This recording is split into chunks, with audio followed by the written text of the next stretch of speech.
As soon as the conversation about caregiving began, my Asael Sabrina was the first to speak up. I won't do such volunteer work. But my family was a single-father household, so I owe Dad a lot. My brother-in-law Liam said. Does gratitude earn money? What, are you into blessedarianism or something? Sabrina forcibly countered. My husband Graham and I exchanged looks, speechless. I am Riley, 52 years old. My husband Graham is 53, and we have 2 daughters, Nina, a high school senior starting university in the spring, and Tina, a high school freshman. My parents are still alive, but I heard that his mom passed away due to complications after his birth. After losing his wife, my father-in-law Thomas raised Liam and Graham on his own. And after they got married and left home, he lived alone in the family house. Thomas used to be a high school world history teacher, and now he makes a living as a tutor. Last year, Thomas called us. They found a tumor during a health checkup, and a detailed examination revealed it's terminal cancer. Such heavy news for a phone call. He said it so lightly that I almost dropped the receiver. Why could Thomas say such a serious thing so calmly? He continued as if answering my unspoken question. I'm already 78. My grandchildren have grown up, and I've done most of what I needed to do in life. Being called to heaven, that's just the order of things. I have no regrets, whether I have 3 months or 1 day left. It's a perspective only someone who has lived life to the fullest could have. When the time comes, I'll seek palliative care. I have enough savings for that, and I don't intend to be a burden on you all. With that, Thomas hung up the phone. When I told Graham about the call after he got home from work. But even so, he'll need someone to take him to the hospital. He might not be able to stand when he gets weaker. He said. Well, that's true. We had to discuss Thomas's future caregiving with Liam and his wife, but Graham and I were dreading it. That's because his brother's wife, my Asael Sabrina, has a strong aversion to volunteering. She sees any unpaid labor, even if it's family-related, as a significant loss and refuses to cooperate. Sabrina has 1 daughter, Anne, who is the same age as our Nina. Their house is close, and they attended the same elementary, middle, and high schools. From my perspective, her behavior at school events was the worst. In elementary school, selected moms had to serve as PTA officers. Of course, it's volunteer work. Why do we have to do such work for free? She argued, refusing to take on the role even once in 6 years. It's common for everyone to avoid being officers with various excuses like both parents work or caregiving for my parents. Since I disliked such disputes, I reluctantly took on the role. But the other moms who avoided it expressed their gratitude, and I think I was able to have a fulfilling experience in my own way. However, she said to me, who had taken on the role, "You must really like this stuff, working for free. It's nice to have so much free time." Sabrina, who detests the word volunteer, grew even more vehement as Anne grew older. One day, Nina came home from high school. Sabrina came to school today. She started talking. How come my Anne can't get a recommendation for her desired university? She stormed into the classroom, yelling such things. I became a PTA officer at this high school and made Anne volunteer for the Olympics, all to help her get a recommendation. Why can't she get it? She was furious. Even when the homeroom teacher, flustered by her sudden intrusion, explained that recommendations are based on a detailed analysis of internal assessments. What about the evaluation of our volunteer work? How come there's no return on that? She pounded on the desk, yelling. And then, compensate for her volunteer work and my time as an officer by calculating the hourly rate," she reportedly said. Now, back to the story. When it came to Thomas's caregiving, it naturally became a question of whether Liam or Graham would do it. The discussion was held at our house. As expected, Sabrina was the first to speak up. "I won't do such volunteer work." She was so excited that I could see her saliva splattering onto the table. "Are you kidding me? Caregiving jobs pay $10 an hour these days. And you expect me to do it for free? No way," Sabrina protested vehemently. Liam, trying to soothe her, said, "If we take care of him, I'll do as much of the caregiving as I can. The idea that caregiving should be done by the wife is outdated. So, I'll..." "But..." "Huh? If you have that much time, spend it on family. Your time is my time, and I won't allow your volunteering," Sabrina interrupted. "No, we owe Dad for raising us as a single father." Liam, still intending to take Thomas in, persisted. "Does gratitude earn money? What, are you into blessedarianism or something?" Sabrina remained unyielding. Hearing this exchange, Graham and I exchanged looks, speechless. Seeing Liam and Sabrina struggling, I made up my mind and spoke up. "In that case, we'll take care of him. It must have been hard raising two brothers as a single father, and we want to repay that kindness. Besides, if it weren't for Thomas, these brothers wouldn't be here, and they wouldn't have grown up to be such wonderful people." "Wow, you're the type who can be satisfied with the smell of steak." Sabrina gave me a contemptuous look. "Fine. I'll eat even without the smell of steak." Gratitude, when chewed, becomes more flavorful and lasts for millennia. "I believe in repaying kindness rather than money." I had fully declared a fight. And so, Thomas came to our home. It's incredible that, despite having terminal cancer, he continued to see his tutoring students through their exams. While I wanted him to spend the last days of his life at home, we had to consider the inconvenience it would cause for our daughter's commuting, so he had to understand. Thomas seemed to want to say no need for cohabitation, but as time went on, the number of hospital visits increased, and I was truly glad we were there for him. With more surgeries and hospital visits, he visibly lost weight, but Thomas remained spirited. One day, Thomas called Graham and me. "I have something to talk about." After making sure the kids had gone up to their study room, we gathered in the living room. "Listen carefully before I die. Actually, I inherited an oil field." Thomas suddenly revealed something we hadn't anticipated. We couldn't comprehend what he was saying and instinctively asked, "What?" I said, "I was given an oil field." "Huh?"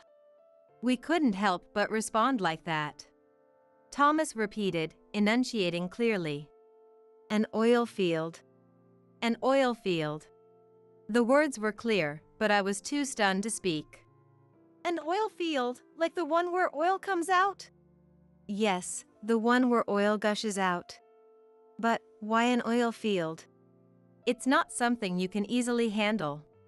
As we were completely taken aback, Thomas began to recount the events of the past.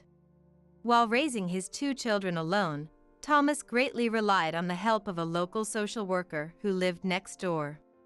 Whenever he needed help with activities for the children, she would introduce him to groups or even take them to mother-child classes, despite them being meant for mothers. "Raising kids alone was incredibly tough, and I managed thanks to the help of many people," Thomas said. He came to believe that people ultimately live through mutual support. During his time as a teacher, he had the opportunity to visit international food aid programs. When he got there, he saw the dark side of these organizations. These aid organizations would offer financial support to specific children in exchange for interaction with those children. A common system in developing countries.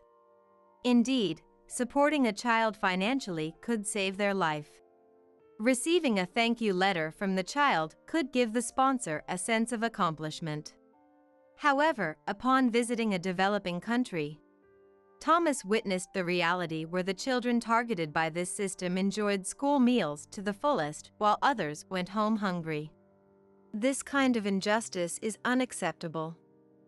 We must provide food and education equally. Driven by a sense of righteousness, he sought support from colleagues and friends to build as many schools as possible for these children. An overseas schools principal, deeply agreeing with his vision of equal education and nutrition for the world, offered him the rights to an oil field to support his cause. Though the oil field was small, it generated about $15,000 per month. Thomas, at last, voiced his wish. After I go to heaven, I want to pass this oil field to you guys. He wanted the money to be used to run schools and continue building more as long as possible. I understand, Dad. I remember the social worker who helped me too. You're right, people live by helping each other. Tears welled up in his eyes. I'll tell Liam about the oil field tomorrow, Thomas said. Given Liam's personality, Thomas expected him to agree with the plan, but that night, Sabrina called. What do you mean by this? She shouted so loudly it felt like my eardrums might burst. What do you mean we don't get a drop of that oil? Her furious outburst was anticipated. Thomas said, Come over, and I'll teach you about the ways of the world. I conveyed this to Sabrina over the phone. That weekend, Liam and his family came over. Oh? And is with you too? I was surprised to see and after a long time. Hello. Dad told us to bring in two. Liam explained. Maybe he thinks the grandchildren have a right to the inheritance too, Sabrina said, leaning back arrogantly.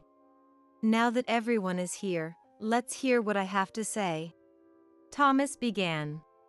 Everyone in the living room fell silent at Thomas's voice. My final lesson. I want to talk about compassion and the mission of volunteer work. What? Sabrina reacted with surprise and confusion at Thomas's choice of topic, which included the word volunteer. You're the only one who reacted. Thomas gently addressed the visibly shaken Sabrina. This final lesson is something I want you to hear. Thomas began his lecture quietly. He first addressed his granddaughter, Anne. And I heard you volunteered at the Paralympics. Do you think it was a good experience? Shy and looked down. Not one to speak suddenly in front of others. Thomas waited patiently, smiling at Anne. Finally, in a small, trembling voice, she responded. It was a learning experience. Sabrina stiffened at Anne's unexpected response. That's a good realization. I want to hear more about how you learned from it. What kind of volunteer work did you do? At the Paralympics. What did you learn? The conversation continued up to this point, before Sabrina, unable to hold back, interrupted. Didn't you learn that volunteering is just a waste of time? Can we stop the leading questions? A waste, you say? Thomas repeated her words in question form, which only irritated Sabrina further. I made her volunteer at the Paralympics to boost her transcript score, but she didn't even get the recommendation. It was a complete waste. That's the life lesson. Then, in the end, Nina here got the recommendation and is retaking the exam this year. She pointed at Nina and shouted bitterly. And Nina had aimed for the same recommendation, and Nina was the one selected. I knew this, and cried the day the recommendation was decided. And the next day, Sabrina stormed into the school. I had heard about it from Nina. At that moment, a voice shouted, cutting off her words. Stop it. I asked Grandpa for this. I asked him to give this lesson. It was Anne. What? Sabrina froze in place. Thomas cleared his throat and then spoke. That's the point.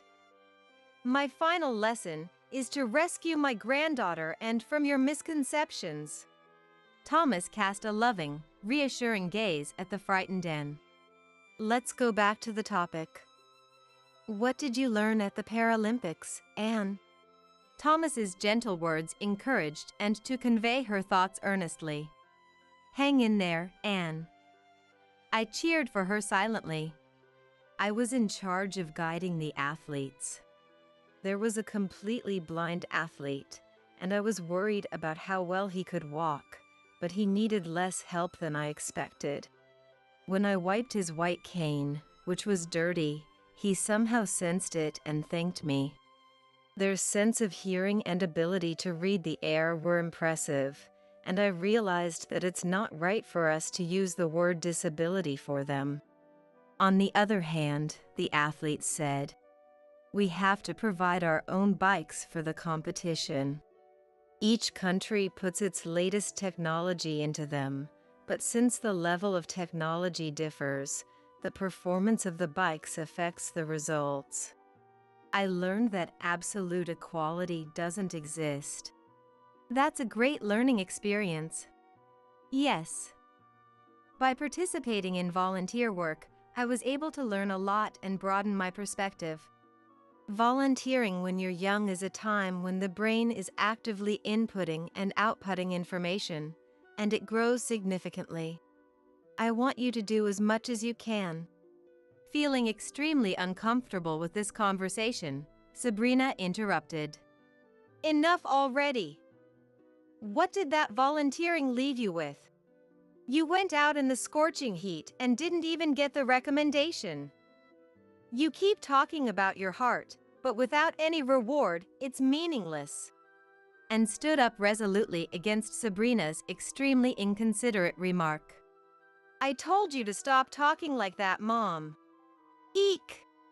Sabrina's voice cracked in shock at Anne's sudden outburst, something she had never shown before.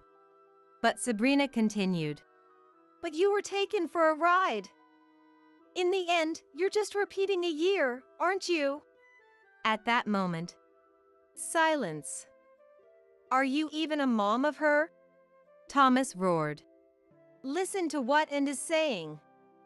You're her mom, aren't you? I was astonished that Thomas, who had become as thin as a withered tree due to his advanced cancer, could still muster such a loud voice. The volume of his voice silenced everyone. Go on. We'll all wait until you finish speaking. Thomas gently patted Anne's back.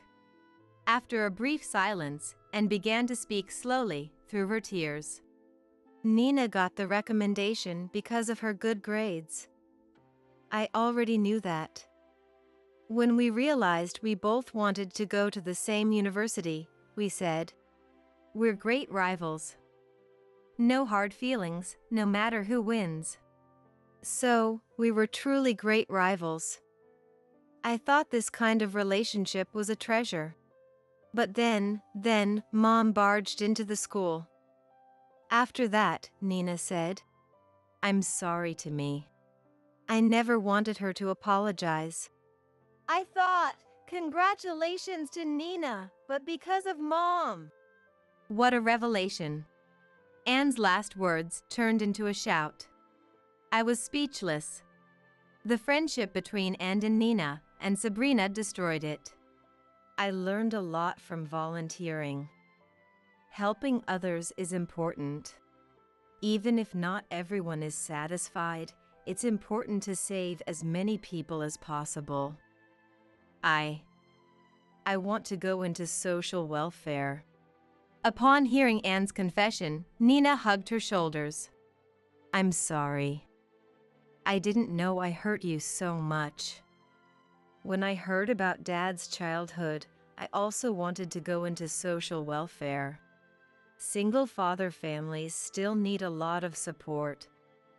We were thinking the same thing. Let's stay friends forever. Nina and Ann hugged and cried together. Moved to tears, Tina joined in, embracing both of them and saying, "Keep it up, both of you." Watching this scene, Thomas sighed in relief. This lecture was tough on my weakened body, but it was Anne's phone call after her gap year was decided that triggered this. When Anne shared her true feelings with me, I knew I had to do something. I made it my last mission in life. Never forget today and always appreciate and sharpen each other. Thank you for listening. The room filled with applause and sobs of emotion. Sabrina watched the precious bond between Thomas and his daughters with a detached expression. Seeing Sabrina show no emotion, Your values are detrimental to Anne's growth. As her dad, I am determined to remove anything that hinders her growth, Liam told her. In the end, Liam and Sabrina divorced. Having always rejected the PTA and barged into the school without remorse, Sabrina had nowhere to turn once Liam expelled her. She quietly left town without anyone noticing. Naturally, Liam took custody of Anne. Seeing how Dad did it, I'm convinced I can raise her alone, He said, and I promised to help. Although I couldn't match the social worker who helped Thomas, I vowed to do my best. A year later, Anne, who took a gap year, got into an even better university than the one she had initially aimed for in her third year of high school. To report her success, we visited Thomas's grave as a family. "We'll never forget your last lesson." We all made that vow. Back home, we placed a letter next to his portrait. Even after his death, letters and airmails from his former students and tutees kept arriving. Thomas's will to build schools in underprivileged countries became primarily my responsibility. All the oil field revenue went into that project. Though we continued living frugally, our horizons expanded immensely, and our hearts became far richer. I consider that to be truly precious. And I talked about joining the Overseas Cooperation Volunteers someday. Nina mentioned over dinner that she had with and after returning from university. Seeing her smile, I engraved the purity of love deep in my heart. Nick and Laura are coming back for the birth of their child at home, so you need to leave, Antonio said loudly. Leave? Me? When I asked back, Antonio nodded with a smile. I've always thought things would be better without you. I hate people who always throw around the right arguments like you do. There are other women besides you. Just because we've been together for so long doesn't mean we have to stay together in the future. Antonio was the one who made a bold statement. Whatever difficulties he faces from now on are none of my concern. He probably thinks he'll forget about it after a good night's sleep, but not this time. He should take responsibility for his own words. I'm Scarlett, 55 years old. Right now, I live with my husband, Antonio. Antonio is 60, 5 years my senior. So, he recently retired. Antonio said. Maybe I'll spend my time enjoying my fishing hobby now. He seemed happy about it. Meanwhile, I run a small apparel company, thankfully making a decent profit. Currently, we can afford to live in a high-rent condominium, thanks to my job. Antonio was supportive, but after his retirement, he changed. First, his daily routine shifted. Now always at home, Antonio had many days without plans. This led to a more lax lifestyle, staying up late watching TV or sleeping past noon. Occasionally, that's okay. But when it goes on for days, it's concerning. I suggested, shouldn't you keep a regular schedule, especially at your age? But Antonio seemed unconcerned. Instead, I've worked hard all my life, let me be. Don't tell me what to do, he retorted. Another issue was Antonio's boredom. He had few friends and his only hobby was fishing alone. He seemed increasingly idle after retiring. And he began nitpicking at my housekeeping. Frankly, I'm not great at domestic chores. Busy with work, I rely heavily on the latest home appliances. A cleaning robot for housekeeping, electric cookers for meals. Antonio didn't like that. Robots can't clean every nook and cranny. Doing it by hand is more thorough. He insisted on me doing things manually. One evening, he complained about dinner. Stews need time and attention, not an electric cooker. Even though he never minded before, now he was imposing his preferences. At worst, "Stop being lazy. You're so sloppy," he would say. I'd consider his requests if I had the time. But I'm too busy with work. If he's retired and has time, he should do it. When I pointed this out, "Just because you work doesn't mean you can act superior," he snapped. I couldn't help but understand why some people divorce later in life. Yet, I endured, considering how hard we had worked together. But things escalated due to a particular event. Our son's wife's pregnancy. Our only son, Nick. His wife, Laura, announced her pregnancy. Actually, Nick isn't my biological son. He's Antonio's from a previous marriage. We remarried when Nick was 10. Antonio was ecstatic about the pregnancy announcement. "Our first grandchild. Our first grandchild. Yes, it's exciting," I replied, happy too, but Antonio's joy was beyond normal. I think he was experiencing grandparent fever. That's why things turned out this way. Laura, raised by a single mother. I'd like to go back there to give birth. Probably because he said so. Laura grew up in a single-parent household. So this time, my mom is too busy with work, she explained. So Antonio, eager as ever, said, "We need to welcome the baby in the best possible way." And he began preparations. That's fine, but he strangely imposed it all on me. "This crib. Every kind of milk, just in case. Oh, and a lot of diapers." He just barked orders. I was already swamped with work and chores. Even when I made time to prepare, it was never right. "No, not like that," he'd complain. No, you're saying it's not this. Please, enough. I understand you're excited, but do it yourself. Stop relying on me for everything." He seemed shocked to be challenged. Standing frozen. "Our first grandchild, and you act so detached. Right, you're not biologically related to Nick. You don't care about him." "That's not true. Don't say such awful things. You're overdoing it. If Laura knew how much you're doing, she might not want to come here. This place doesn't feel relaxing." Antonio tried to respond, but couldn't find the right words. Frustrated, he clenched his teeth and retreated to his room. "Damn it. I didn't mean to go that far." His fanaticism had driven me to stubbornness. And being spoken to like that about Nick hurt me too. I want Nick and Laura to relax here. That's why I had to stop Antonio's excesses. Later, I thought about making amends, but Antonio didn't come out of his room. Reluctantly, I looked through the door. "I'm sorry about yesterday. I'm going," I said and went to work. That day, I faced numerous work troubles and got home quite late. Dinner was going to be delayed. What should I make? As I thought this on my way home, I found Antonio already sitting at the dining table, waiting. "I'm home. Sorry I'm late. I'll make dinner as quickly as I can." There was no reply from Antonio. I moved around busily.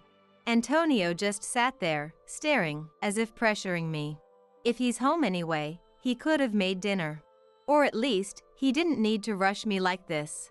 Finally, I managed to make crispy fish sandwiches and serve them. "Sorry for the wait. Let's eat." Antonio immediately started eating his sandwich in silence. "Were you that hungry?" I sat down and began eating my sandwich. Before I was even halfway through, Antonio had finished eating. He sat up straight and looked at me. What? I asked.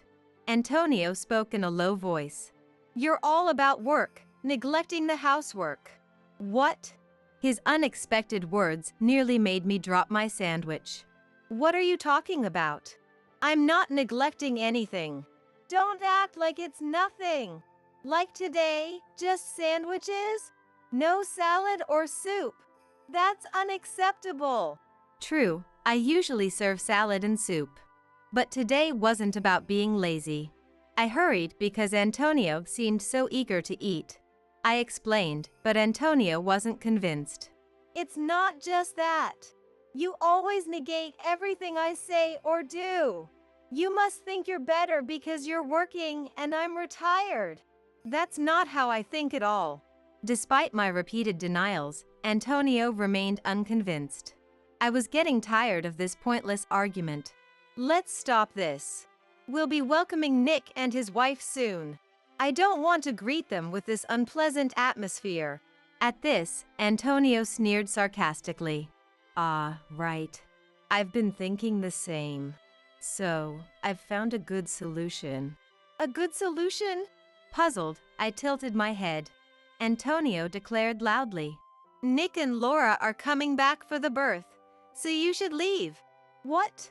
I couldn't believe he was serious. Leave? Me?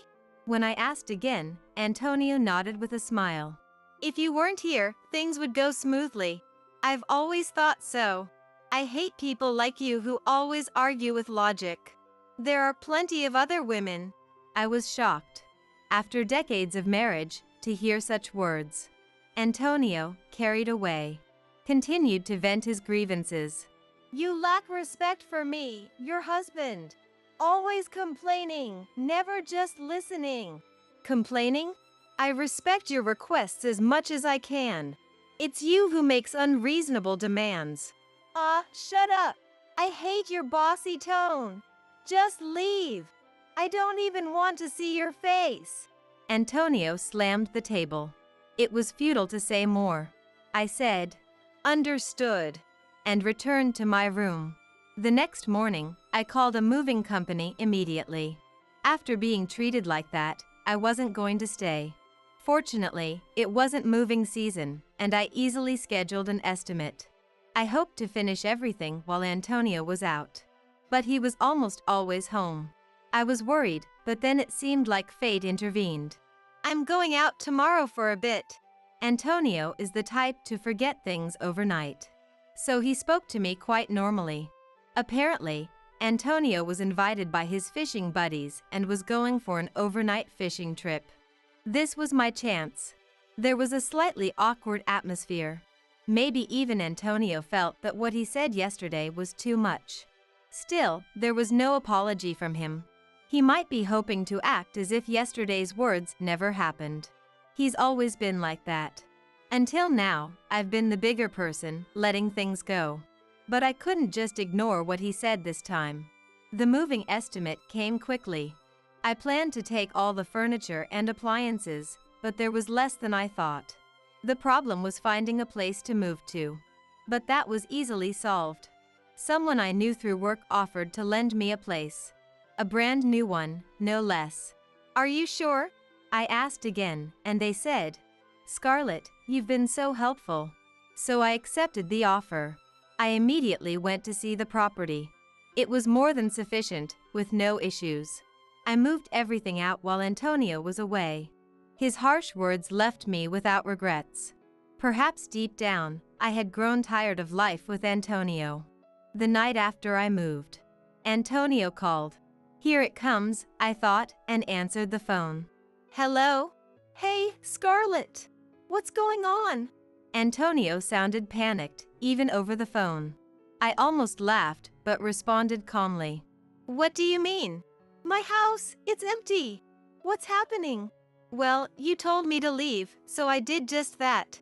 I had taken everything, from the latest appliances to my favorite dining table. But I only told you to leave. It's crazy to take everything from someone's house. What? Leaving them would be crazy. I bought all that with my own money. You never contributed, saying you didn't need them. Antonio fell silent, then said grudgingly, "Fine. Nick and his family are coming tomorrow. Furniture doesn't matter." he'd be surprised to see the place now. "Good. Then it's perfect timing. Say hi to Nick for me." There was no point in further conversation. I quickly ended the call.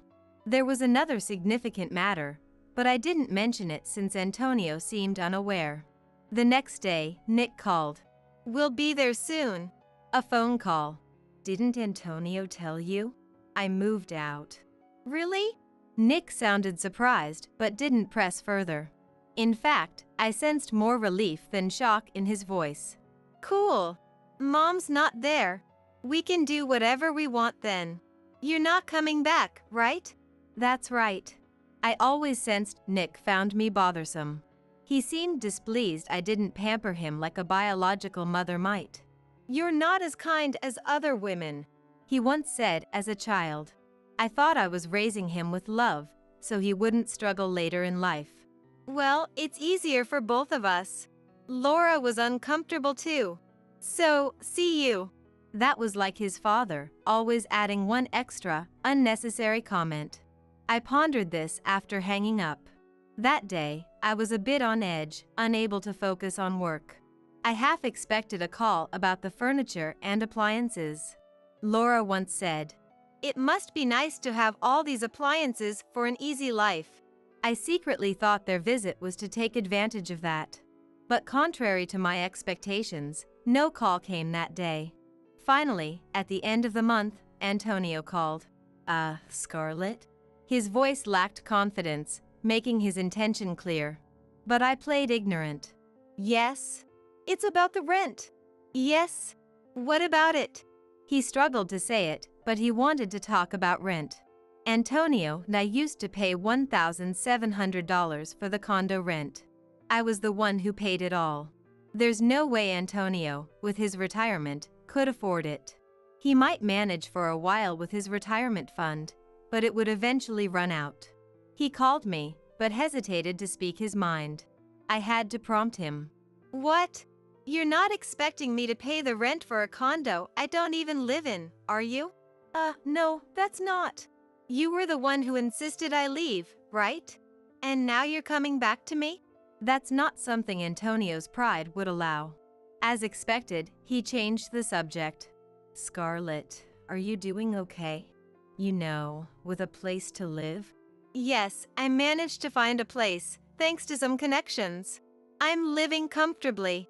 Saying this left no room for him to ask me to return. I had no intention of going back, but just in case. "Oh, okay. Nick and Laura were saying they miss you. I thought maybe you'd consider coming back." Such words were unusual for Antonio. He must be really desperate. But I had no intention of returning. "Oh, really? I thought they disliked me." No, that's not." "Well, it doesn't matter. I have something important to discuss, so I'll come over." Yes, there was a vital matter to discuss for my future. Antonio replied. "All right. I'll be waiting." Cheerfully. Later, I visited the condo for the first time in a while. "Long time no see." Antonio was dressed up unnecessarily. No matter how much he dressed up, it was pointless.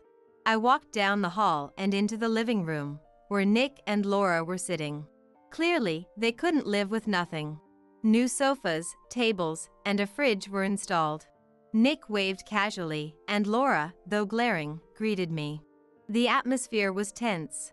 I wanted to finish what I came for and leave. I sat down as Antonio urged.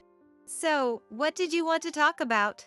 Grateful he brought it up, I started the conversation. I thought it's better to handle this sort of thing sooner rather than later. Antonio turned pale the moment he saw what I held out. "You're planning to divorce me?" He was visibly shaking, looking at the filled-out divorce papers. "Yes. Ever since you told me to leave, I've been intending to." "Did you really say that without thinking?" Antonio fell silent. He probably did. He tends to blurt out things in the heat of the moment without thinking ahead. This habit had caused him troubles at work several times. The last time you said all those terrible things, I don't want to see your face. There are other women. And what else? Anyway, at that moment, I couldn't see a future with you anymore. He must remember saying those things. Antonio kept his head down, sweating. Yeah, I said it. But that was not really what I meant. You can say such things even if they're not in your heart? I'm appalled. Well, it doesn't matter to me anymore. I was shocked. I can't do this anymore. That's all. Facing Antonio, our eyes met. He immediately flinched and looked away. Can't you reconsider? We've come so far together. I've come this far only to be told such things. I can't do this anymore. I can't be with you. As I firmly stated, Antonio let out a long sigh. The room was enveloped in a painfully awkward silence. The silence was broken, surprisingly, by Laura. Excuse me. I'm the one who's been most inconvenienced here. I turned to Laura, tilting my head, and she glared at me with eyes full of resentment. What do you mean? I thought this place would be perfect with Scarlet around, clean, and full of the latest appliances. I came here expecting to be pampered.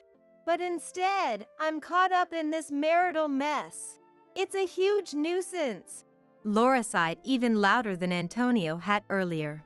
She was angry with me for not meeting her expectations of a princess-like pampering. That is a huge misunderstanding. If she's unhappy, she could go back to her own home or anywhere else. But she chose to stay here. When I said this, Laura's face turned red. What's with that attitude?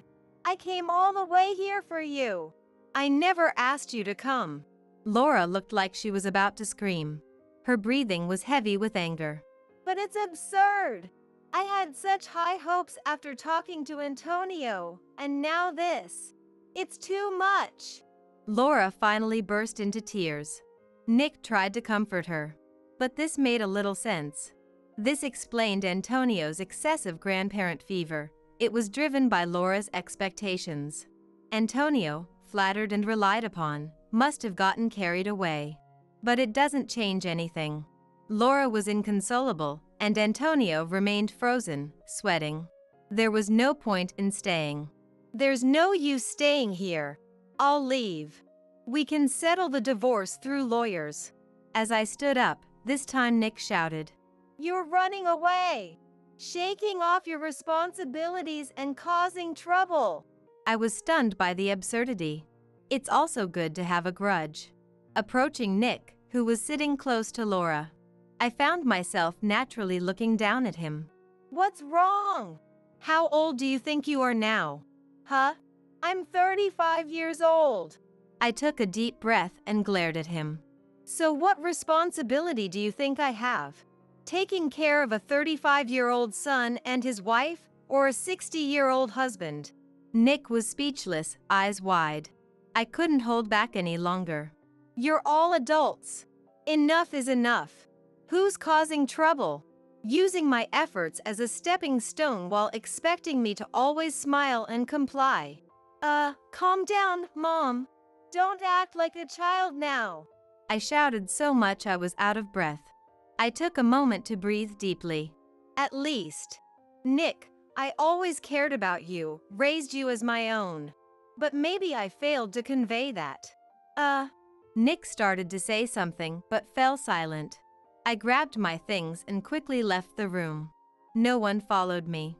Later, Antonio agreed to the divorce easily. No alimony. He mentioned moving out since he couldn't afford the condo. Antonio had never done housework before. Living alone would be hard for him. The letter passed through the lawyer, written in Antonio's familiar handwriting. "Thank you for everything," simply said. He tried to reconcile, but I firmly refused, and he seemed depressed. Nick and Laura decided to go back to Laura's family home. Laura complained, but Nick persuaded her. After the divorce, Nick called once. "I'm sorry for everything. I'll try to be a parent like you," he said shyly. Maybe Nick hadn't hated me as much as I thought. I ended up buying the new house I was renting and still live there. Work is going well. I was tired right after the divorce, but now I feel refreshed. It's nice not having to take care of anyone. I'm not sure how many years I have left to work, but I'll do my best. Enjoying my private life too. And secretly, I still wish for Nick's happiness.